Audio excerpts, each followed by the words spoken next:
morning, everyone. It's been a little while since I've done a video, so I just wanted to get this out there.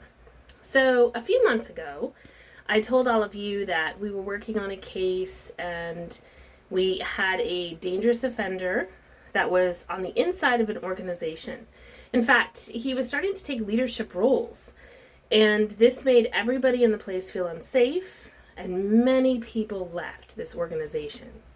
So I just wanted to do a little update, little report, and let you know that through the hard work of myself, but many other individuals, this person has now left this organization. And I'm happy to report that many of the people who left, who felt unsafe, are now coming back. And that's pretty wonderful. That's a pretty wonderful thing. So some things that I learned along the way, and I guess I just wanted to share it with you here. Call it a cheat sheet on how to deal with an abusive person.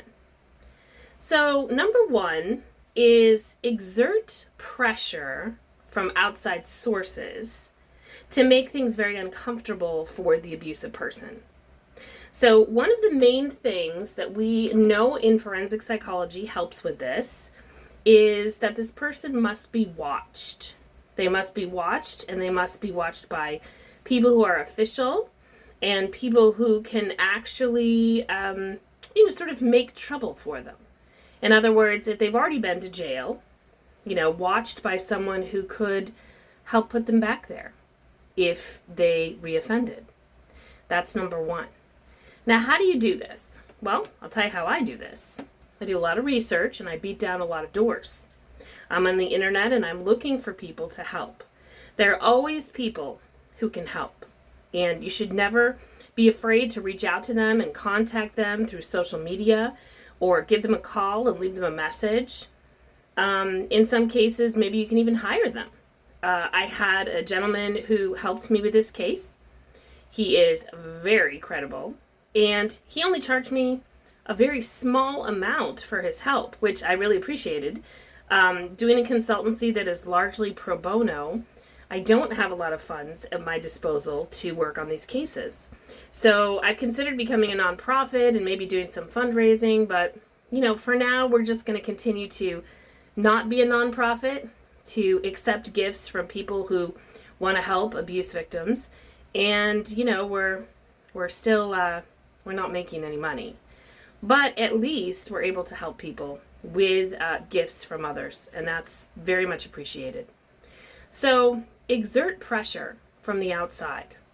Find those people in authority who are willing to talk to this individual and let them know that they are being watched.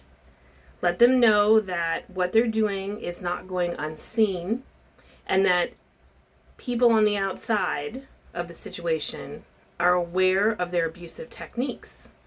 Also aware of the danger that they could pose for others, and are not willing to let them take advantage of these folks. That's very important. I know I've talked before about being a nosy neighbor. Absolutely. Insert yourself into these situations. Is it dangerous? Yes. Is it difficult? Yes. Can these abusers make you feel very afraid? Very powerless? Absolutely. But my best advice to you is fake it. Look brave, act tough, pretend you're in an action movie if it helps. Do what you need to do to interfere and cause disruption in the plans that this individual is trying to carry out, their agenda. So an abusive person often has an agenda. One thing they do is manipulate others for their own devices. Another thing they do is they work hard to gain allies. So they're going to work really hard to get people who they think will help them accomplish their goals on their side. So one of the best things you can do when you see this happening is get involved, get in the middle of it, and interrupt their agenda. Make it difficult for them. Talk to those who they're manipulating. Talk to those who they're trying to use as allies, and show good evidence of how this person is not who they say they are. So in this particular case, we had some really good pieces of evidence. But the person who was being manipulated in leadership did not want to always look at that evidence. So what happened was, when I started to insert myself and interfere, and I did this in the most professional, loving way that I could, this person lost it all over me twice in front of leadership. And that was great evidence that this person has not changed, that this person still has ill will and has bad intentions towards, other people in general. He basically just had this agenda of he wanted to take over this organization for his own purposes so that he could reoffend, so he could have a place to reoffend. And I'm happy to report that his efforts were thwarted. He came very close to succeeding in his goals. And I had moments where I was terrified that he would succeed, but he did not. And I just want to let you know, standing in the face of evil is scary. I'm still a little scared. I'm still a little worried that this person will come after me. So if something ends up happening to me, let this be a testimony and an evidence that I was afraid that this person would come after me as revenge for me not allowing them to take over this organization and hurt others and reoffend and use good people to allow this to happen, to give them a place for this to happen. So the second thing is, you really, really want to interrupt, be that nosy neighbor, and insert yourself.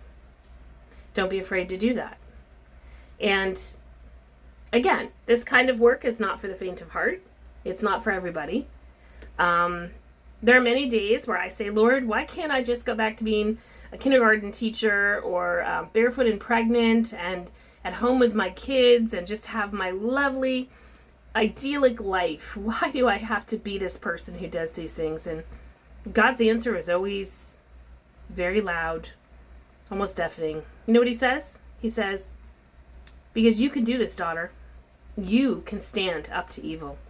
You can stand there in its face and not flinch and make it run. Recently I've been reading the story of David and Goliath kind of over and over again and thinking about this. I told you that at certain points some of this was going to get religious. My dad was a pastor and I love Jesus, so how could it not? I know my Bible and I believe it. The story of David and Goliath, if some of you are not familiar, quick Bible story lesson. Small boy, he was a shepherd, he was in the Bible lands, and he mostly took care of his father's sheep. Well, one day his dad sent him to check on his brothers, who were in the army, and they were fighting, I believe, the Philistines, which were people who wanted to take over their land. And so the dad said, hey, David, I want you to bring supplies to your brothers who are at the front lines, and I want you to check on them and come back with a report for me, because I want to know that my boys are okay. And I want them to know that we're thinking about them and we're keeping them in our hearts and minds. Pretty easy task, right? He's just a messenger and a delivery boy for his father. So he goes along his way. He arrives at the camp. Everybody's terrified. There is this giant out there making threats. And he's a giant, like a true giant from fairy tales kind of thing. And his name is Goliath. And he basically said, if you send one of your men out and he beats me, we'll call it a day. We'll retreat. But, I'll probably crush him and kill him because I crush and kill everybody. Well, nobody wanted to fight. Nobody wanted to fight the giant. And David, who was just a boy, he said, I'll fight him. And they're like, no, you're crazy. You're a kid. You're not armed. You're not a trained warrior. You can't do that. And he said, I have killed lions and bears and wolves when they attacked my sheep. And this Philistine giant, he will be no different. Do you know why? Because God is with me and he will protect me and he'll help me be victorious.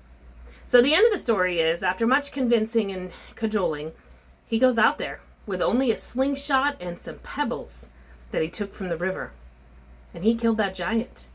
What do we know about objects that are small that hit people in the head? Well, they're called bullets. And usually, if you get a headshot, it's instant death. Well, David was so good with that slingshot. It went so fast and so hard into that giant's head that it killed him, just the way a gunshot would kill somebody in the head. And he was victorious, and he won that day. And the giant was slain. And I was rereading recently, and I think it said something like he cut off the giant's head. I mean, wow. This is a kid doing this. We talk about the limitations we place on our own children. Oh, he's just a child. She's just a child. They shouldn't be exposed to this. They can't do that. Blah, blah, blah. But kids in Bible times, they had a different life. They had a victorious life. They weren't afraid of things. So that's pretty amazing. And when I stood face to face with this guy recently, and he was yelling and screaming and threatening me in my face, just the way my abuser used to, I stood a little taller, and I shouted back. And what I said was, I will not shut my mouth. I will not step down. I will not move away. I will not shut my mouth. And I didn't budge. And he left. And he hasn't come back. So, here's praying and hoping that the change is for good. But also I wanted to just reach out to all of you with words of hope and encouragement. Be brave and strong. Stand up against evil. Don't back down when they roar. Just roar back. Stand firm. Straighten yourself and roar back. Make sure that you have people in authority watching all of it. That's very important, because that becomes a record then of who that person really is. It also inspires and encourages people around you, leadership who might be afraid. Maybe they can begin to see that they need to stand against evil too. Anyway, peace out, folks. Have a great day. I'm going to go take a shower, and then I'm off to take care of my horses. Both those things are therapeutic for me. You need to make sure you do things like that. You can stand against evil and you can fight, but you've got to have things to help clear your head, calm down your heart, and feed your soul. And for me, being around the animals, being around the horses, some of you are on my Facebook page, my Instagram page, and you see lots and lots of pictures and reels posted of our horses. For me, that is, light and life. It's therapeutic. And it helps me deal with, the trauma from standing face to face against people who really just want to hurt others. They don't care about anyone except themselves. They're very self-focused, and they just don't even care who they hurt to get what they want. We need to continue to fight and stand against abusive people in every situation in life. I guarantee you, if you look around today, you will find a situation where you can interrupt, you can intervene, and you can help foil the agenda or the plans of someone who wants to hurt other people. Be brave, folks. Love you all. Bye.